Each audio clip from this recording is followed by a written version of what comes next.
नमस्कार। इस विश्लेषण में आपका स्वागत है। सोचिए, हर बार जब आप अपनी कार की चाबी घुमाते हैं, एक छोटा सा गुमनाम हीरो अचानक से काम पर लग जाता है। आज हम उसी छोटे लेकिन बहुत ही ज्यादा शक्तिशाली पुर्जे सेल्फ स्टार्टर के रहस्य से पर्दा उठाएंगे। तो चलिए शुरू करते हैं। लेकिन सबसे पहले एक बड़ा सवाल, एक इंजन जो इतनी इतनी सारी पावर बनाता है, वो खुद ब खुद स्टार्ट क्यों नहीं हो सकता?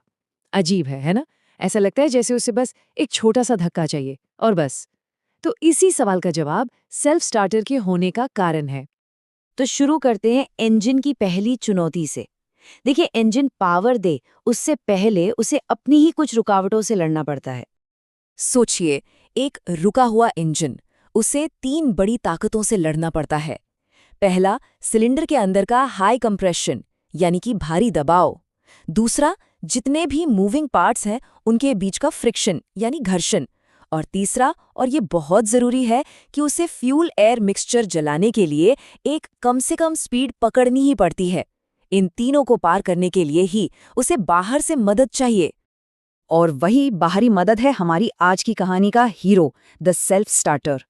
ये बेसिकली एक इलेक्ट्रोमैकेनिकल डिवाइस है जिसका बस एक ही काम है, इंजन को वो शुरुआती धक्का, वो घुमाव या जिसे हम कहते हैं क्रैंकिंग देना।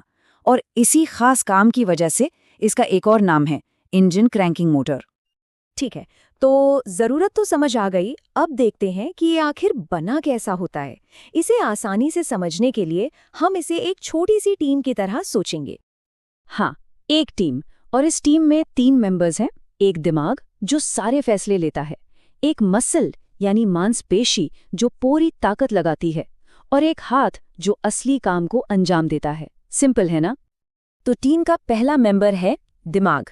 इसका टेक्निकल नाम है सोलेनॉइड स्विच। ये पूरे ऑपरेशन का समझ लीजिए कंट्रोल सेंटर है। अब ये दिमाग करता क्या है? ये एक साथ 2 काम करता है। जैसे ही चाबी से सिग्नल मिलता है, ये पहले हाथ को ऑर्डर देता है कि आगे बढ़ो, और ठीक उसी पल ये मसल के लिए हाई पावर करंट का मेन स्विच ऑन कर देता है। मतलब एक सिग्नल पर 2 एक्शन। यही इसकी खासियत है। ओके, अब आते हैं टीम की मसल पर, यानी इसकी मोटर असेंबली पर। सारी की सारी असली ताकत यहीं से आती है। इसके अंदर ना पूरा बिजली और चुंबक का खेल चलता है। आर्मेचर और वाइंडिंग्स मिलकर एक जबरदस्त मैग्नेटिक फील्ड बनाते हैं, एक खिंचाव पैदा करते हैं, और यही खिंचाव उस पावरफुल घुमाव यानी टॉर्क में बदल जाता है जो इतने भारी इंजन को भी हिलाने की ताकत रखता है। और आखिर में टीम का हाथ, ये वो हिस्सा है जो आगे बढ़कर सीधे इंजन से कांटेक्ट करता है। इसका नाम है बेंडिक्स ड्राइव और पिनियन गियर। तो इस हाथ का काम 2 हिस्सों में है। पहले इसका छोटा सा पिनियन गियर इंजन के बड़े फ्लाई व्हील से जाकर जुड़ जाता है और उसे घुमाता है। और दूसरा, और ये बहुत ज़रूरी है, जैसे ही इंजन अपनी स्पीड पकड़ता है, ये फौरन पीछे हट जाता है। क्यों? क्योंकि अगर ये पीछे न हटे तो इंजन की तेज रफ्तार इस टाटा मोटर को सच में सेकंडों में जलाकर राख कर देगी। तो अब जब हम टीम के सभी मेंबर्स से मिल चुके हैं, चलिए अब देखते हैं कि ये सब मिलकर पलक झपकते ही कार को स्टार्ट कैसे करते हैं। ये पूरा प्रोसेस बहुत ही तेजी से होता है। ये सब 1 सेकंड से भी कम समय में हो जाता है। ध्यान से सुनिए। स्टेप 1, चाबी घूमती है और दिमाग यानी सोलेनॉइड को सिग्नल मिलता है। स्टेप 2, दिमाग फौरन हाथ यानी पिनियन गियर को आगे धकेलता है जो फ्लाईव्हील से जुड़ जाता है। स्टेप 3, ठीक उसी समय दिमाग मेन पावर ऑन करता है और मसल यानी मोटर को फुल करंट मिलता है। स्टेप 4, मसल पूरी ताकत से घूमती है और इंजन क्रैंक होने लगता है। और आखिरी स्टेप, जैसे ही चाबी छोड़ी जाती है, हाथ पीछे हट जाता है और सब कुछ शांत। कितना परफेक्ट कोऑर्डिनेशन है ना? तो जब सब कुछ ठीक चलता है तो ये होता है, लेकिन जब ये खराब होता है तब क्या? इसकी अलग अलग आवाजें ही इसकी पूरी कहानी बता देती हैं। ये टेबल बहुत काम की है, इसे ध्यान से देखिए। अगर चाबी घुमाने पर सिर्फ एक क्लिक की आवाज आती है और कुछ नहीं होता, तो इसका मतलब दिमाग काम कर रहा है पर मसल तक करंट नहीं पहुंचा या वो खराब है।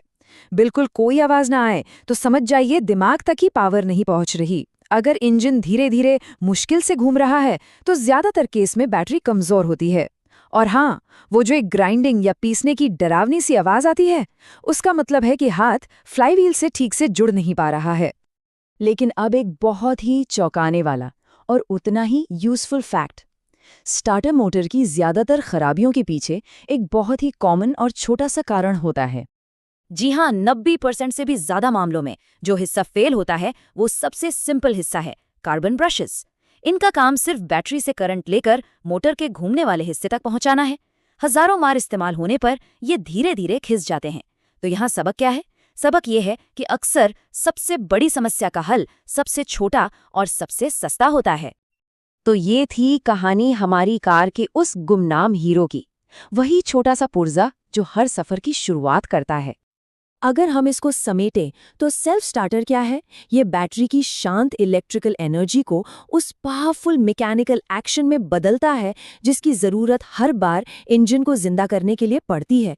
ये बैटरी और इंजन के बीच का एक बहुत ज़रूरी पुल है। तो मैं इस विश्लेषण को इसी सवाल के साथ खत्म करना चाहूंगा।